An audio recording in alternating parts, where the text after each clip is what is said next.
Hallelujah. सभी को जय मसीह की। मेरा विश्वास है आप सभी मसीह यीशु में स्वस्थ हैं। हम वचन में चलेंगे। पहला करंथियों 6 अध्याय उसकी 12 और 13 आयत लिखा है, सब वस्तुएं मेरे लिए उचित तो हैं, परंतु सब वस्तुएं लाभ की नहीं।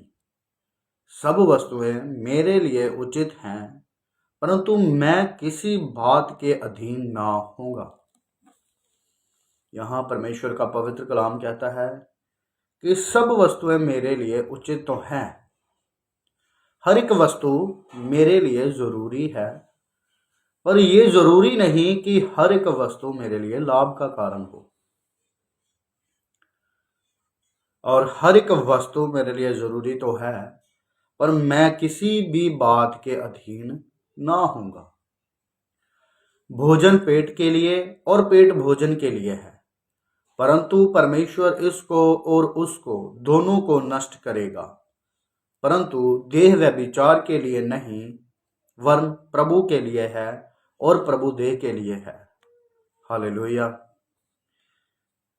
आज हमारी दौड़ सिर्फ खाना पीना और अपनी जिंदगी में ऐशो आराम है।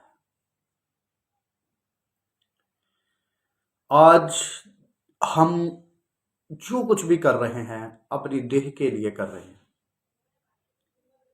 अच्छा खाएं, अच्छा पहने, अच्छा रहें, अच्छी अच्छी जगहों पे घूमें, और हम अपने जीवन में हर एक सुख को और हर एक तरह की अच्छी अच्छी वस्तुओं को लेना चाहते हैं। परमेश्वर यहाँ पे एक बात कर रहे हैं कि भोजन पेट के लिए और पेट भोजन के लिए है।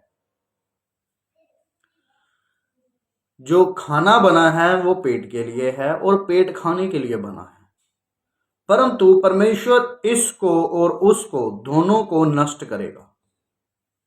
एक समय आएगा परमेश्वर पेट को भी और भोजन को भी और सब एक वस्तु को नष्ट करेगा। जैसे कि हम जानते हैं अंत का समय आएगा तो एक अकाल पड़ेगा तो भोजन नहीं रहेगा और हम एक दूसरे को मार मार कर खाएंगे।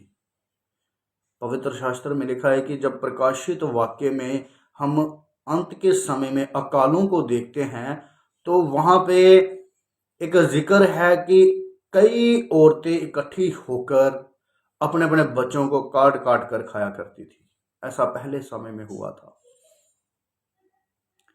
तो ये तब की बात है कि एक समय आएगा कि भोजन इस पृथ्वी पे नहीं रहेगा। लोग भोजन के पीछे लड़ेंगे, मरेंगे, एक दूसरे को मारेंगे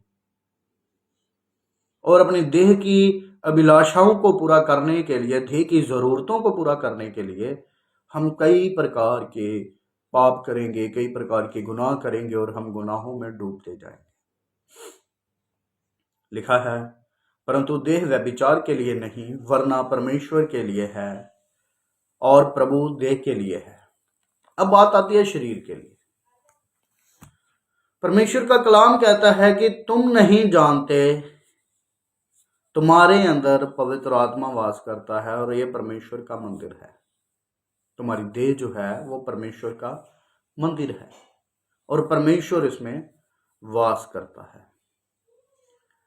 और आगे लिखा है कि जो परमेश्वर के मंदिर को नाश करेगा, परमेश्वर उसे नाश करेगा।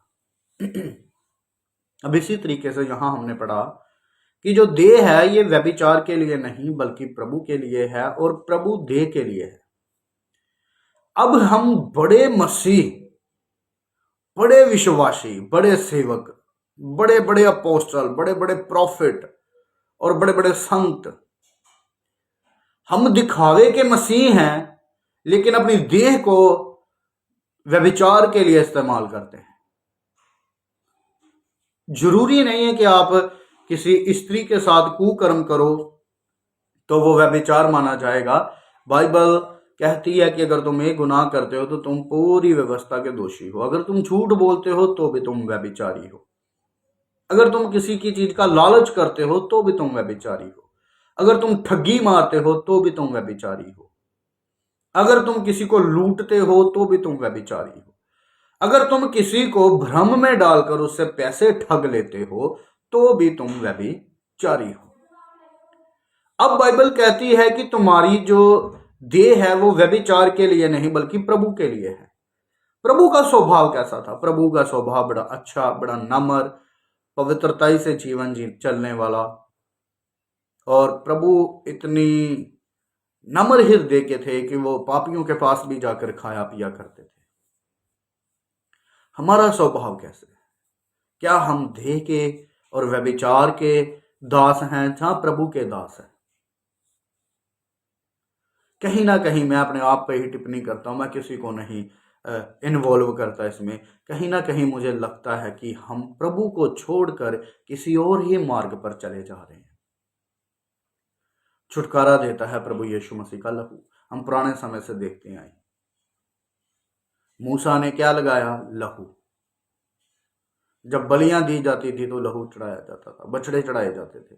तो अब हमें क्या करने की जरूरत है कि हम प्रभु के सेवक बन के रहें, प्रभु के दास बनकर रहें। लहू का प्रचार खत्म होता जा रहा है।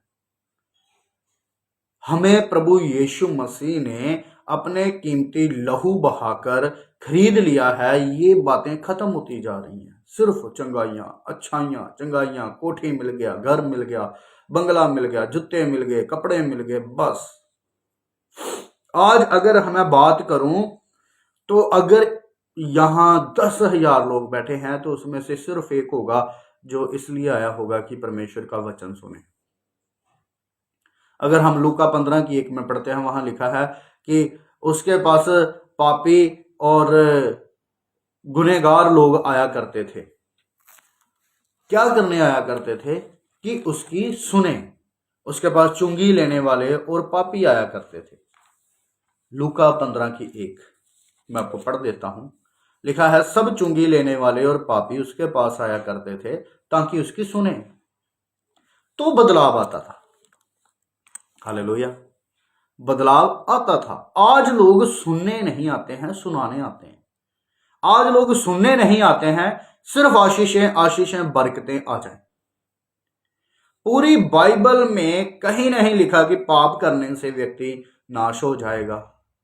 जब पाप करने से मेरी कलीसिया नाश हो रही है, अगर पाप करने से हम नाश हो रहे हैं तो प्रभु यीशु मसीह की कुर्बानी व्यर्थ ठहरी, क्योंकि प्रभु यीशु मसीह ने हमारे सारे गुनाहों को अपने ऊपर ले लिया, हमारे सारे पापों को अपने ऊपर ले लिया और हमें पाप से और गुनाहों से आजाद कर दिया है।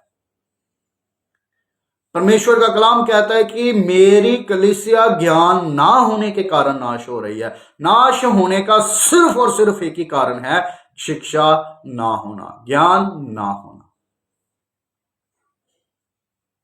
ऐसा नहीं है ज्ञान नहीं है, ज्ञान। बहुत अच्छे अच्छे प्रचारक, बहुत अच्छे अच्छे सेवक बैठे हैं जो प्रचार कर रहे हैं और प्रभु की वचनों को आगे बढ़ा रहे हैं, प्रभु की कलीसिया को, प्रभु के लोगों को आगे बढ़ा रहे हैं, प्रभु की भेड़ों को चरा रहे हैं और अच्छा भोजन प्रदान कर रहे हैं।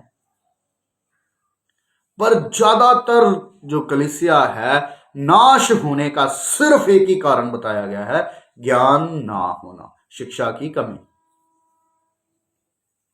हम प्रार्थना को प्रॉपर समय नहीं देते।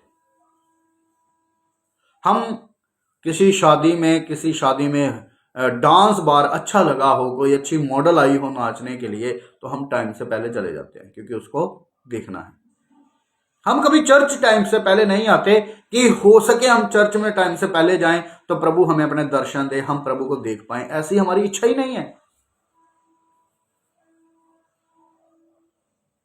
हम कभी भी अपने किसी कीमती काम को छोड़कर प्रभु के लिए नहीं निकालते, तो प्रभु तुम्हारे लिए कैसे करेगा?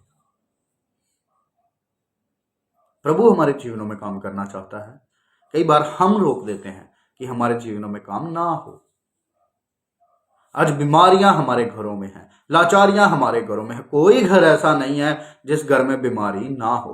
प्रभु परमेश्वर ने, प्रभु यीशु मसीह ने हमें सिर्फ एक शांति दी। उसने कहा, मैं तुम्हें अपनी शांति और अनंत देके जाता हूं। क्या आज सारे घर शांत हैं? क्या आज सारे घरों में क्लेश नहीं है? क्या आज सारे घरों में मन मिटाव नहीं है? क्या आज सारे घरों में प्रभु का प्यार पाया जा रहा है? सवाल यह है। हम लोग दिखावे के मसीह हैं, मैं दिखावे का मसीह हूं। हम प्रभु को खुश करने की बजाय हम अपनी देह के अनुसार चलते हैं और सेवक को खुश करने के पीछे लगे हैं। जब सेवक आता है, फूलों की बरसात, फूलों की मालाएं, पैरों में फूल बिछा देते हैं, मैंने बड़ी जगह देखा है। तो क्या सेवक के पैरों में फूल बिछाने से प्रभु खुश हो जाएगा? क्या सेवक के गले में हार डालने से प्रभु खुश हो जाएगा? क्या सेवक को अच्छे अच्छे वस्त्र देने से आप परमेश्वर के राज्य में चले जाएंगे? क्या ज्यादा भेंट चढ़ाने से आप परमेश्वर के राज्य में चले जाएंगे? परमेश्वर के राज्य में जाने के लिए सिर्फ और सिर्फ एक ही मार्ग है, वो है मसीह यीशु। उसके ऊपर विश्वास करना पड़ेगा, अपने जीवन को प्रभु यीशु के हाथों में देना पड़ेगा, अपने जीवन में बदलाव लेके आना पड़ेगा, अपनी बुरी लालसाओं को छोड़कर पवित्र और मसीह यीशु की सारी आज्ञाओं के पीछे चलना पड़ेगा और उसकी आज्ञाओं का पालन करना पड़ेगा। अपनी नाशमय देह से निकलकर जीवित अवस्था में आना पड़ेगा। आज हम जीवित अवस्था में नहीं है।